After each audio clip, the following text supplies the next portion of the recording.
Good morning, good afternoon, and good evening. It's Way T Lightheart from Bioptimizers with another edition of the Awesome Health Podcast. And today we're going to talk about a lot of different things with a trainer to the stars, Steve Jordan, who has 25 years of experience as a health and fitness coach, beginning his career as a personal trainer at the White House. He's appeared on Dr. Oz, The Today Show, Men's Fitness, Self-E, and dozens of other media outlets, podcasts, books, and appearances, sharing his passion to help those who want to raise their standards to live their best life. Steve currently works with clients in his private health and fitness studio in LA called Westwood Private Fitness, and his other location, which he just moved to recently, OC Fit in Corona Del Mar, where he works with an elite group of clients who seek his coaching. He has a top-rated health and fitness podcast called The Steve Jordan Experience, where he interviews other healthcare professionals about all things related to health and fitness. Steve has lectured at the University of Maryland, William Morris Endeavor, Robb Report Health and Wellness Summit, and leads retreats regularly at Canyon Ranch Wellness Resorts and Luxury Spa. Steve's passion is to help people find ways to live their best life through health and fitness, and he has taken time out of his busy schedule to jump in here on the podcast. Steve, welcome to the show. Great to be here. Yeah, man. So it's interesting times. So how's things been? I know you moved down to the OC recently. You've got an incredible career. Coronavirus is changing everything. How has it impacted you as a professional in the industry? You know, it has definitely been an interesting year, and I just want to take a step back. It was really enlightening and uplifting to hear you read my resume and background, because we don't get an opportunity often to think about where we came from, right? So you're talking about where are we going, where I'm at right now. It's you could write it down or you could read it yourself, but it sounds so much different when somebody else reads it. And some people might shy away from that. I think it was just really awesome because it acknowledges the fact that, that I do the work, and I've done the work, and I've been able to take advantage of awesome opportunities and create an opportunity to be on multiple platforms to create the health and wellness, abundance, and lifestyle approaches that I like to teach to my clients, and now on these podcasts. And you were a guest on my podcast just several months ago, and where we built this bond and friendship.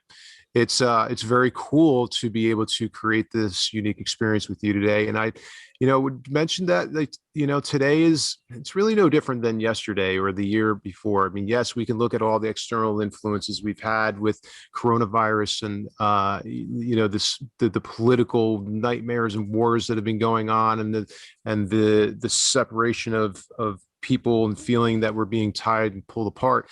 I think that it's, we have to wake up every day and just be grateful that we're alive and the opportunity that we have to do our best and live our best. And how does that look for you is different than how it looks for me, and how it looks for me is different than it looks for you. But, I'm just doing my best every day to just be in light and love and create this passion of health, because we learned, if anything, this past year, your health is your wealth. And that's where I'd love to, just really hone in on that important concept of your health is your wealth. And there are so many things that we can do within our control, the choices that we can make to help influence that.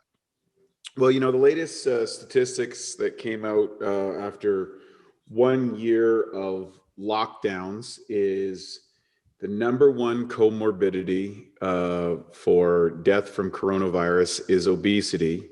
And the average weight gain during the lockdowns has been clocked in at a whopping 29 pounds. Wow. So if you look at talking about comorbidities, the importance of fitness and health, the reality is, your risk is a big piece of the risk factor that people are dealing with is obesity. And what we've done is actually contributed to the problem more so than not. I know that you're passionately helping people both offline and online in regards to getting back into things. And I think people are starting to get back into things, but how many times do people go, oh, I've gained all this weight and I got to come back and turn on the turbochargers, and then they hurt themselves, or they blow something out, or they're not quite where they, their mind writes a check that now their body can't cash.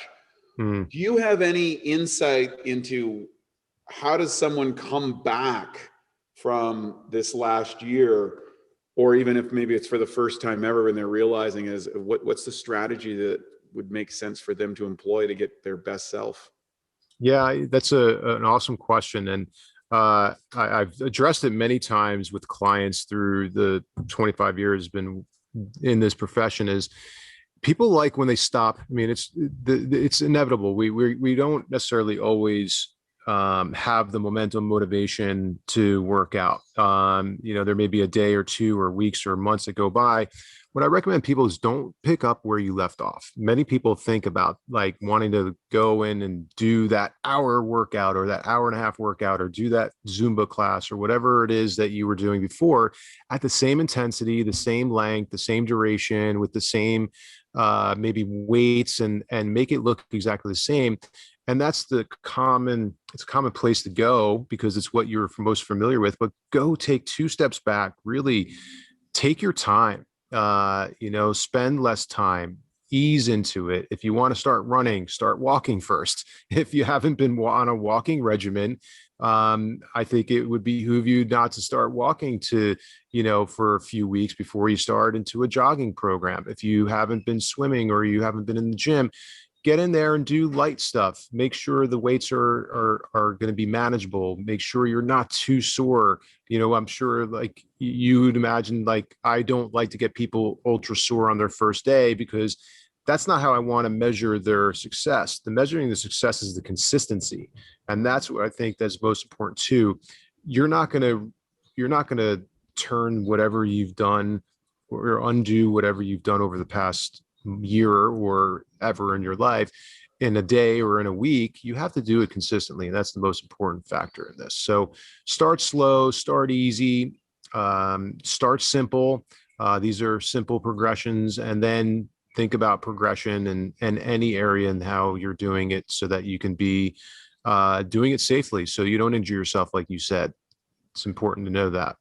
What are some of the key habits I think that people slip under, and then what they need to integrate as like the big factors? Because I do believe that fitness or baseline or optimal health is a combination of 2 things. Number 1, your values, and number 2, your habits. And then I'd say concordant to that would be the strategy. Maybe the third piece of that puzzle is, are you implementing the proper strategy to get, the right habits to hit, whether it is a standard of values that have recently changed, to a new standard, or whether it's to get back to a standard you held yourself maybe at another point in your life. What's your strategy say about helping someone clarify those things when they come see you? Yeah, I think what you said there is spot on. The first thing I ask somebody is, what is your why? Like, why are you here? What is your overarching reason for you reaching out, for taking that first step, which is the most important step? And asking them, really diving into that question, what's your why? And they would say, well, I want to lose weight. Well, why do you want to lose weight? Well, I want to feel good. I want to look good. I want to, fit into a bathing suit this summer that I was able to fit into 10 years ago, or whatever that may be, the cause. Like, find that why, but then go deeper to that, right? That's the surface part. Just keep asking that question, why, and you're going to find there's a more intrinsic value, what you said, that's going to motivate you, that's going to help you wake up early in the morning, or schedule it, or find the reasons to get to where you got to go to do what you got to do to reach your goals. I call it the how. When your why is big enough and you own that why, the how becomes easier. And we all have a reason why. I nearly died when I was 19 years old, falling off of a balcony and exercise helped save my life. I literally say I fell into my career, because prior to that, exercise was for looking good, as a teenager and young adolescent male wanting to attract females, and, kind of just uh, magnifying what I was already gifted with, good genetics. And then was sports. I played lacrosse and football at, very high levels, and I wanted to get better on the field and be able to perform at my best. And when I had my accident, it was about survival. The game that I was playing now was the game of life. And what I realized in that moment was exercise was that it helped save my life. It gave me the tools, the strength, the inner discipline, the focus, the commitment, the sacrifice that I needed to recover. So I had created a mindset through exercise prior to this accident that I had to help me get through it. And that's my reason why I do it now, because I know life is going to continue to throw curveballs at me. It's going to throw me setbacks and breakdowns. It's because it's inevitable. It's never it's not sunshine, rainbows, and butterflies, right? Whether it's, I can look at my past, whether it's near bankruptcy, from starting a business in the 2007-8 financial crash, or it was heartbreak and heartache from failed relationships, or it was breakdowns with family or other relationships with friends, and or finding myself in situations that I didn't know how to get out of or navigate in a very positive ways. But exercise helped me to resist that. It's like when you want to give up on that one set, that one, where you're like, I can skip that rep. If your goal is 10 and you're at 8 and it burns, you're like, oh, I'm going to give up. If you don't give up and you push through that 10, it's something's there that's setting you up for success later on, for you to follow through, for you to stay consistent, for you to focus and be committed and do all the other things that you need to do to live your best life. So I'm very curious. So find your why. Long story short. Yeah, I'm very curious. It's another piece I think that's many people, when it comes to fitness, have what I call a trigger event. See themselves in a picture. They have a health scare. Maybe there was an external motivation from a child or something like that. They want to be there for their kids, or they want to be there for their spouse, or some other outcome, whatever. But when you hit with one of these setbacks, you've got a major health crisis, you've had a serious injury, a car accident, a fall, something like that. What were some of the things that you learned in your own experience to kind of, develop kind of an awareness about not just the psychological aspect, but the physiological aspects around coming back from a debilitating condition? Well, the physiological aspects was that the body is miraculous, literally and figuratively. It is miraculous. I had some of the best doctors. I was at the University of Maryland Shock Trauma Center, which is adjacent to Johns Hopkins, and I had some, the best neurosurgeons and ear, nose, and throat doctors, and I had severed nerves, and I had a paralysis on the side of my face, on the left side of my face, which was a Bell's palsy that they thought they were going to have to do a nerve replacement. And because of the health that I was in, I was able to regenerate that organically and naturally. And the miracle was not even in the fact that it regenerated, but in the time that it regenerated. I mean, literally within hours of them telling me I was going to have this brain surgery to replace this nerve to help get some movement in my face. The body and mind are miraculous, and physiologically you can do anything that you put your mind to. You can look at the athletes today that are setting amazing records and breaking world records that were 20 years ago, even 10 years ago, thought unthinkable. And it's just because someone believed they were able to do it, and they did it. And then it showed proof that it was achievable and doable. And then others set that standard and allowed themselves to get the coaching, the nutrition, the sleep, the whole lifestyle approaches and coaching to be able to do that and accomplish that. So you can do anything that you want. Your body is in a miraculous specimen that we only understand still a fraction of. And you and your company, Bioptimization is an amazing organization company that has done a lot of that research and done a lot of that legwork and continues to be at the cusp of the forefront of those trends and seeing trends that and even predicting trends and getting there first so that you can help people get what they deserve in a much more facilitated and efficient and faster way. So I that's why I connected with you. I believe that what you're doing is God's work in a way. You're figuring it out. Thank you for that. What I know that you've been working on a new book, and I think that would be a topic. I believe the title is called "The Art of Living Your Best Life." Yes. What's the book about, and why did you decide to write it?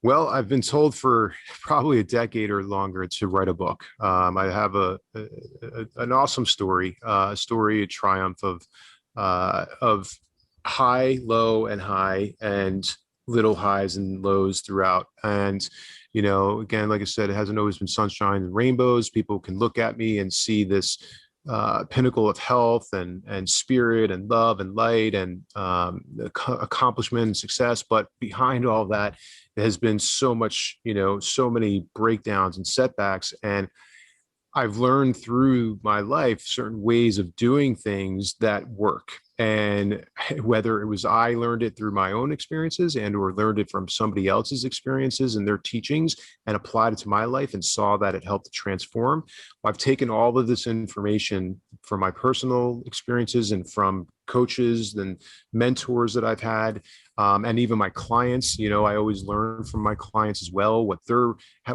successes and breakdowns were, and I've taken it all together and I've put it into this book called The Art of Living Your Best Life. And I've had challenges in the past writing a book because there is no one clear shot, like no black and white answer to writing a health and fitness book.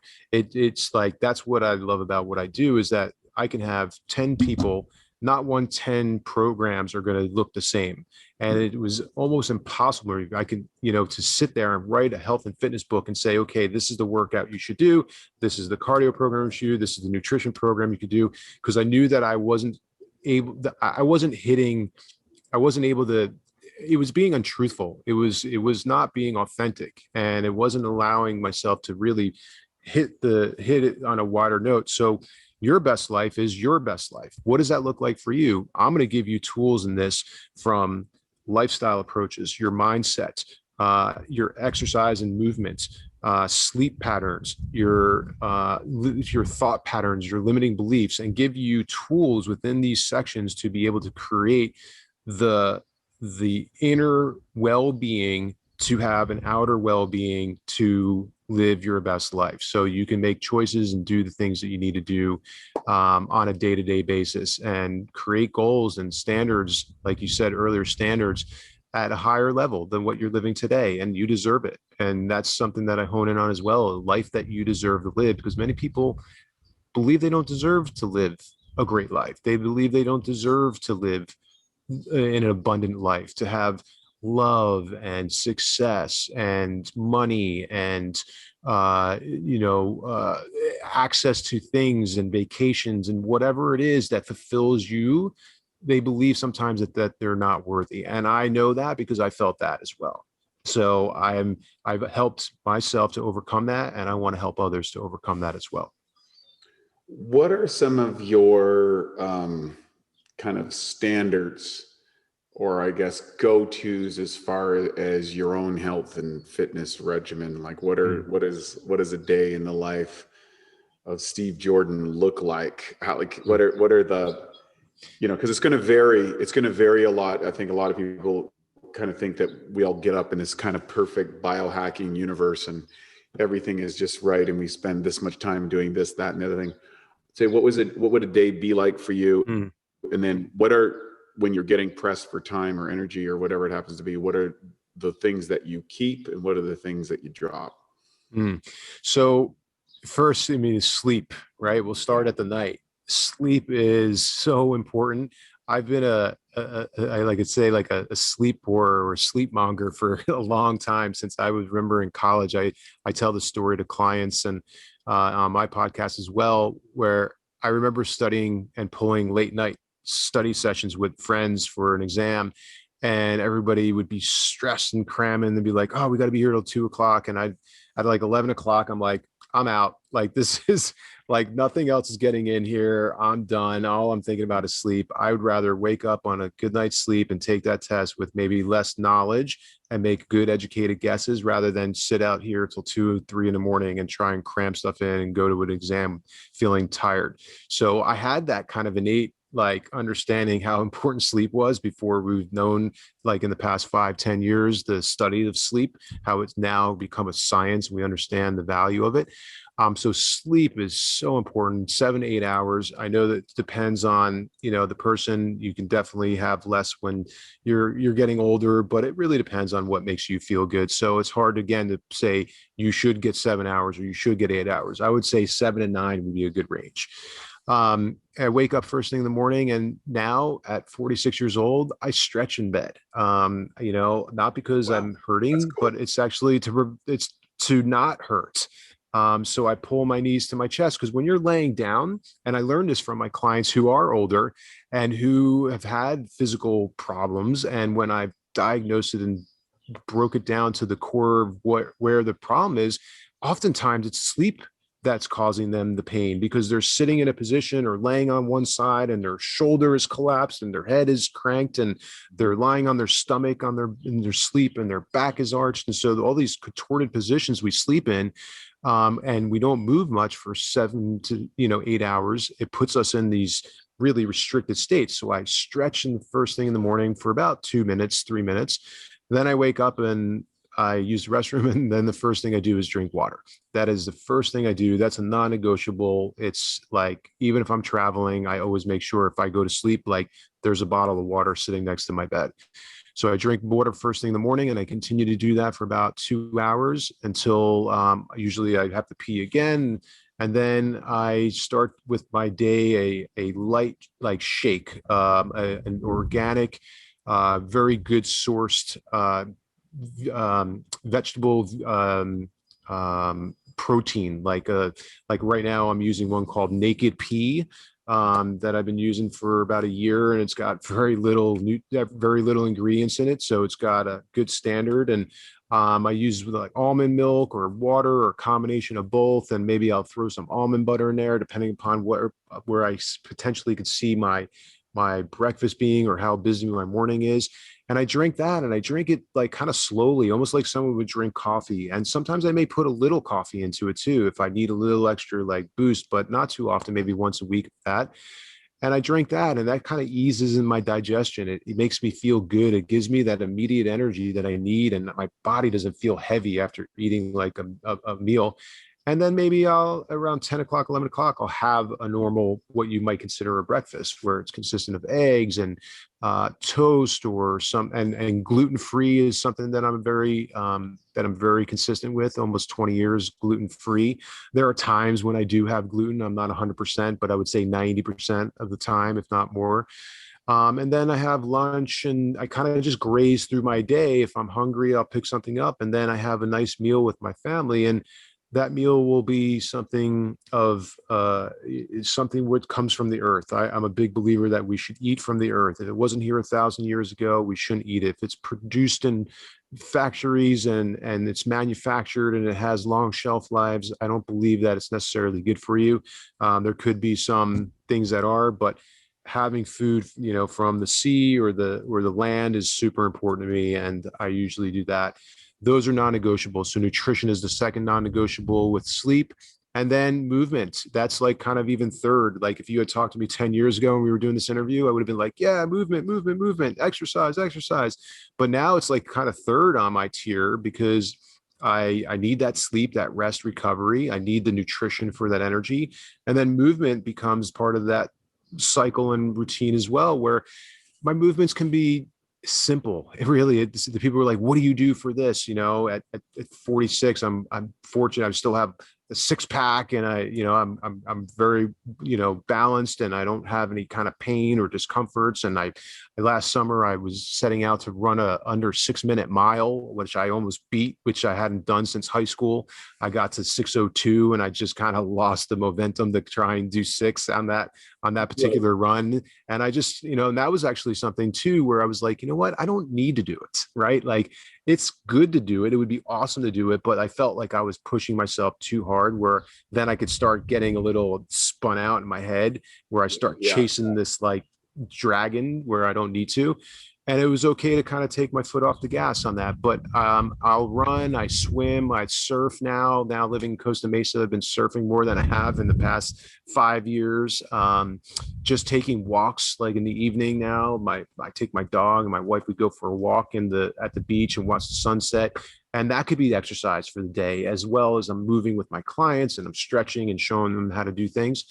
But it's all these things that balance me and make me feel good, which is most important. Again, I said that I have, still good genetics and I do things, but I don't think it's the exercise at all really that makes me that way. It's the nutrition and sleep that's really the forefront of that. And the exercise sort of just polishes it off and makes me feel good. It keeps my body strong, my bones strong and, limber. I can still touch my toes. I can pretty much go and do anything at any given point. And it's because I don't crush myself. And I think that is a paradigm shift that was created in, kind of about 8 years ago, where I used to lift really hard and I have to get 5-6 days in, and it just started to I feel like, sometimes too much is not good either. So sometimes less is more. And especially in a world today where we're stressed out in other areas of our life, like work, the demands of work today are higher and greater than they've ever been, because everything is at the access of our fingertips, and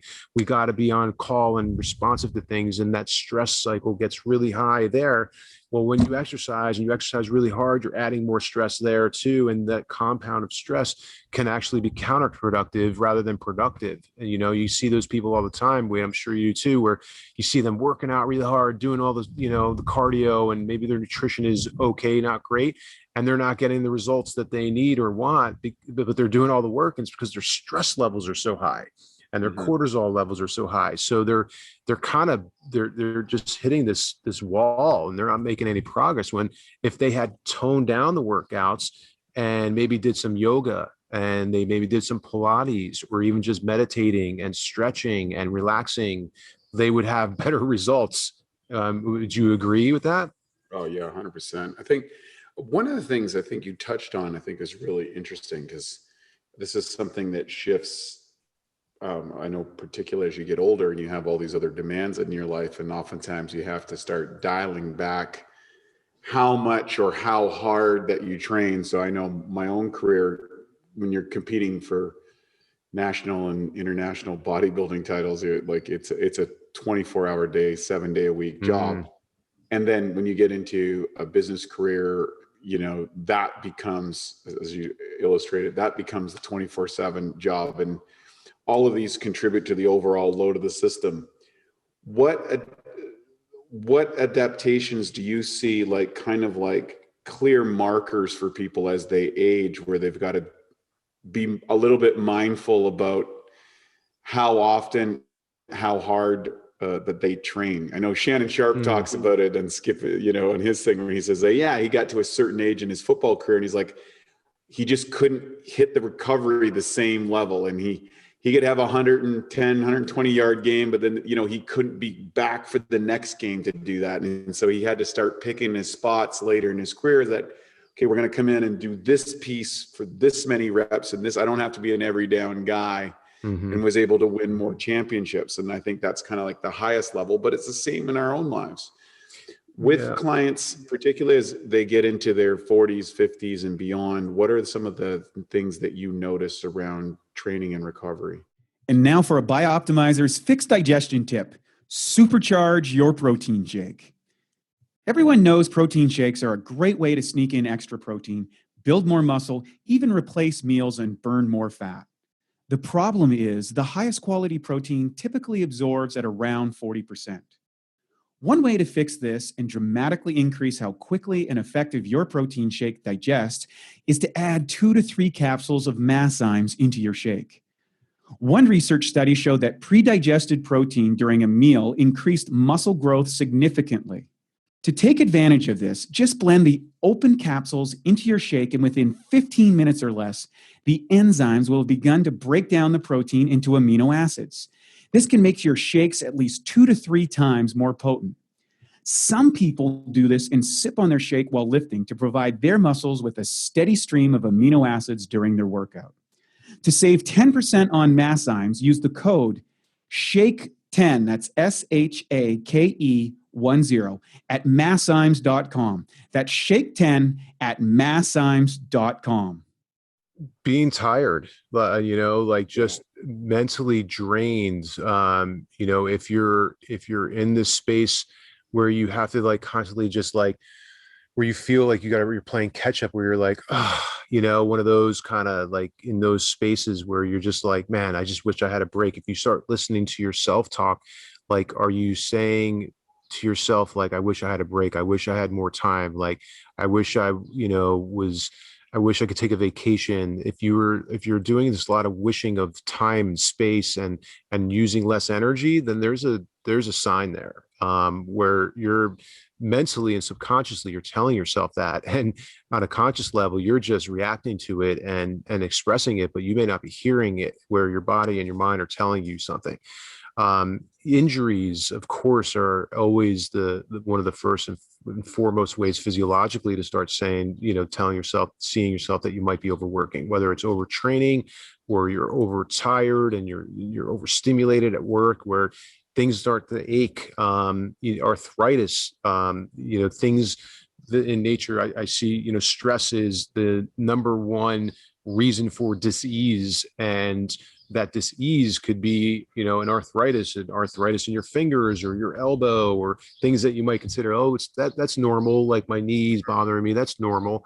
Well, it's not normal. Maybe it's happening because you're stressed, and again, those cortisol levels are higher, and your body's producing, too much of things that aren't good for you to be able to recover and to balance it and to be in homeostasis. So I think that the pain is one. I think your mind is the other. What are you telling yourself? And then the third one would be, are you having fun?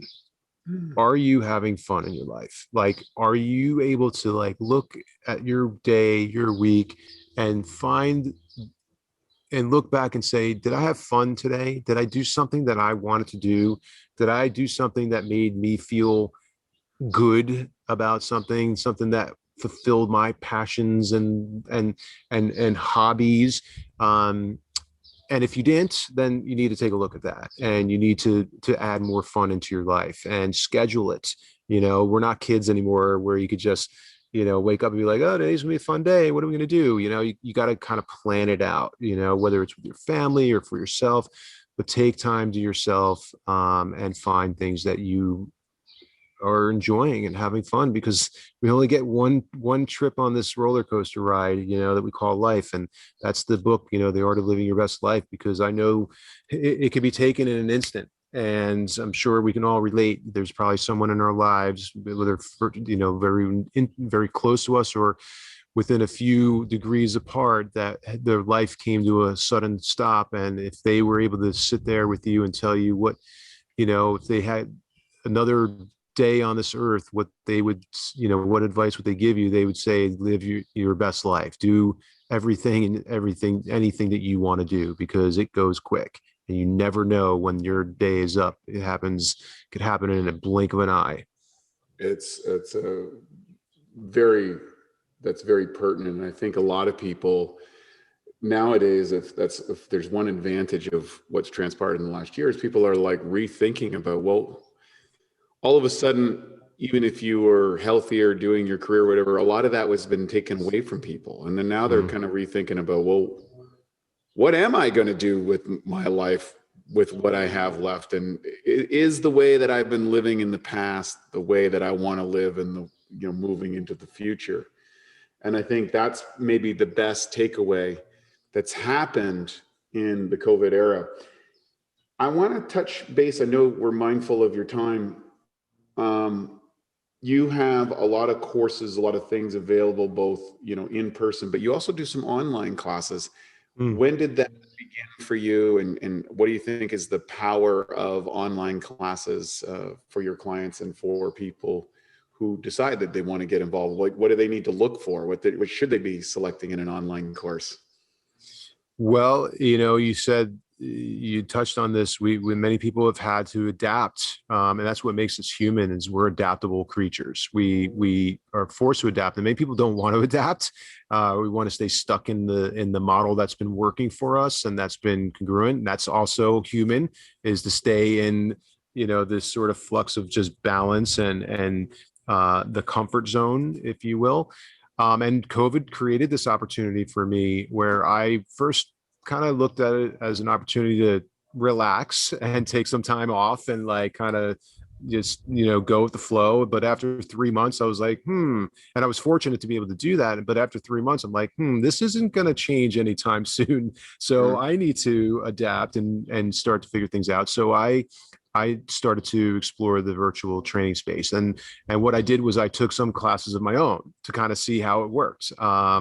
I enrolled in several of them. I participated in them. I kind of looked at what I liked, what I didn't like, and then I took the best of all of it. And then what I know as to be true to myself and created something on Zoom. And it was actually something that Zoom was coming out with. It's called On Zoom or on.zoom.us. It's a platform that Zoom created for entrepreneurs, professional service individuals to be able to create a platform, one-stop shop where they take payment. There's the marketing tool behind it. It does everything for you, and it's embedded into the Zoom platform.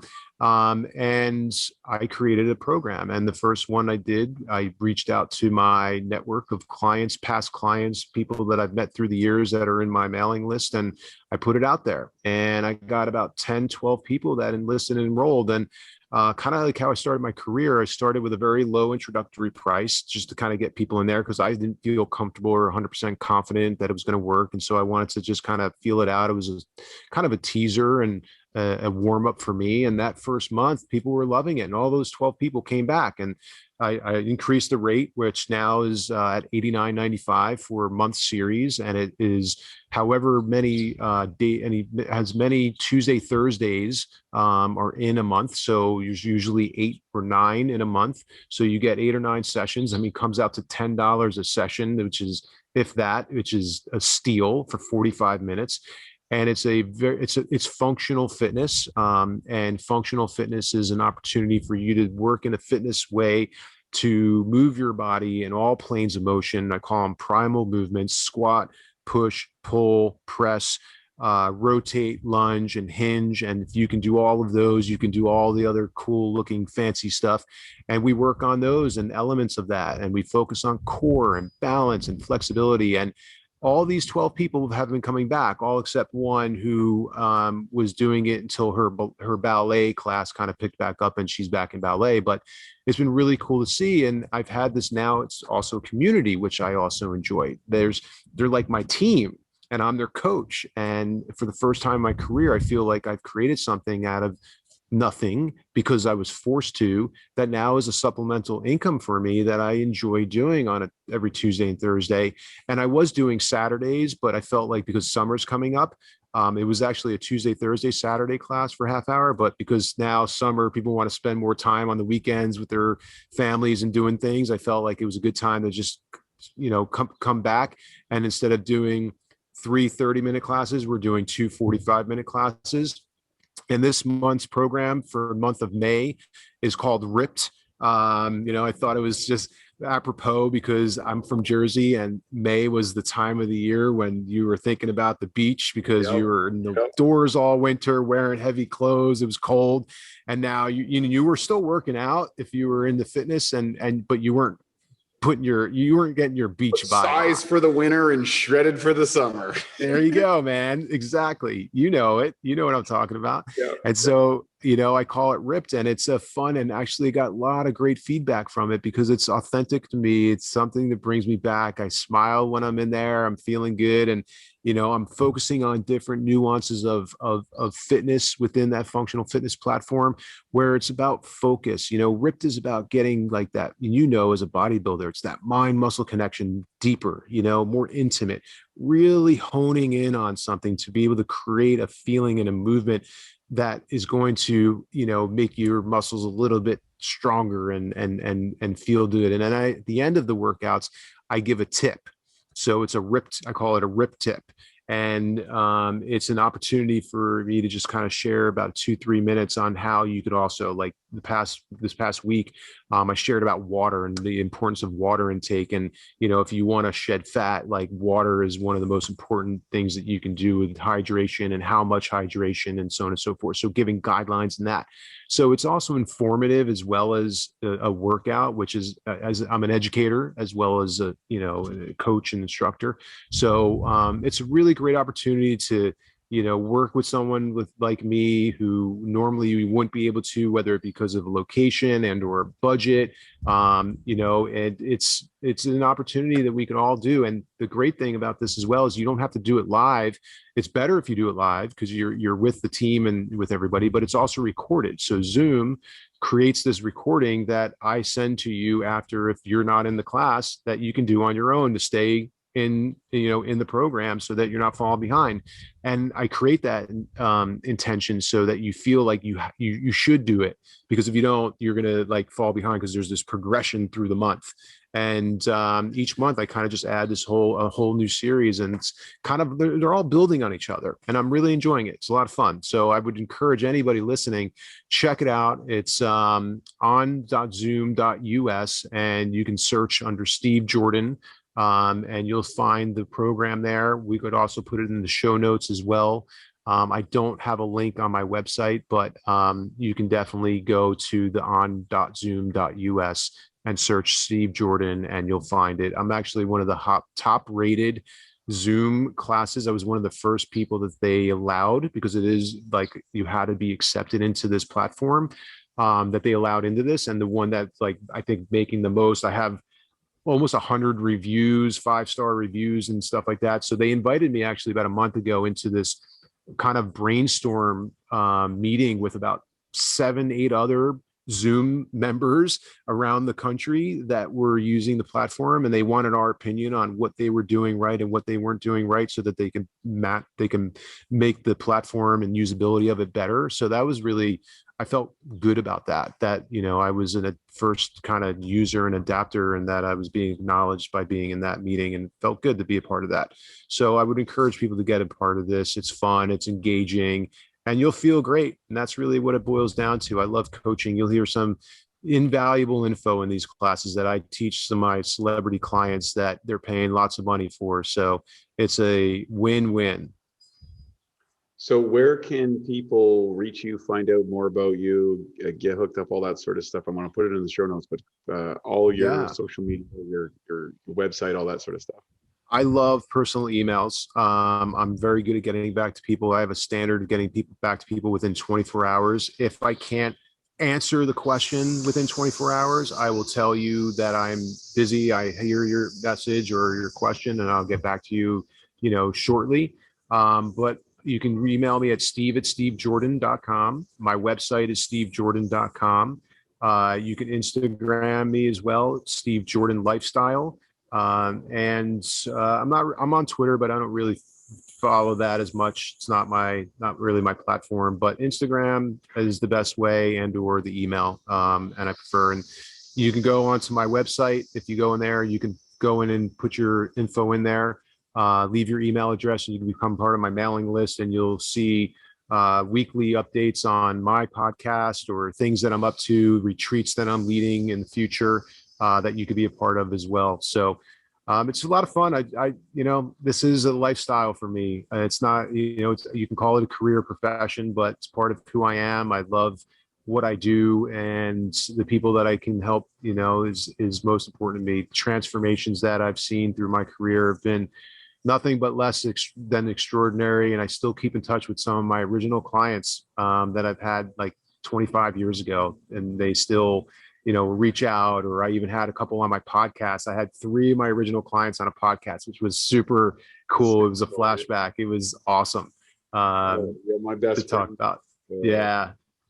4 of my very best friends were part of my original clients that now it's over 20 years ago. So I totally understand the connection and the relationship. Steve, any last words for our audience before you go forward, or for the people to live? The Art of Living Your Best Life, of course, is a book that's going to be coming out from you, Steve. Any final messages to our listeners? Yes, be realistic, and living your best life. I think one of the most important things is, not to compare yourself. We're in this world today where we have so much access to other people's lives that we compare ourselves to on social media, on TV, and it's easy to fall into that trap. And you want to compare yourself to others, and you want what others have. And it's one of the 7 deadly sins, it's like, and it's in 10 commandments, don't covet what others have. And you don't want to fall victim of that, because it can then rob you of your own life. So, run your own race and do the best that you can do with the resources and tools and the gifts that, your creator has given you. So, that in my opportunity to help you, if you want to reach out, I'd be happy to work with you one-on-one or within this group, or just give you advice. So it's awesome. Live your best life. There you have it, because folks. You deserve it. Exactly. Steve Jordan, The Art of Living Your Best Life. You can check with all the show notes, so reach out to Steve, of course. And more importantly, thank you so much for joining us today. And for all our listeners at Bioptimizers, I hope that you take some of Steve's words to heart, apply them, and live your best life, because that's the whole goal from all of us. Thanks for joining us, and we'll see you on the next episode. And now for a Bioptimizers fixed digestion tip: how to get away with eating sugar. Hey, look, sugar is normally one of the worst things for you. But let's be honest. I mean, we all cheat from time to time. And here's a little trick that will ensure your body benefits from the sugar. Now, before you eat or drink anything sweet, take 5 to 8 capsules of P3OM. The patented strain in the formula devours sugar so fast, it literally doubles in the body every 20 minutes in the presence of sugar. That doesn't mean that you can or you should eat a bunch of sugar or sit around all day doing that. But on the days that you do cheat, or you go after one of those maybe meals that you wouldn't normally do, this ensures that you get something in your gut that eats the sugar. And it's not going to feed the bad guys or spike your blood glucose nearly as much. So to learn more about P3OM and its sugar-devouring and protein-digesting properties and how it can transform your gut and metabolism, go to www.bioptimizers.com. Thank you for listening to the Bioptimizers Awesome Health Podcast. You can find more information at bioptimizers.com.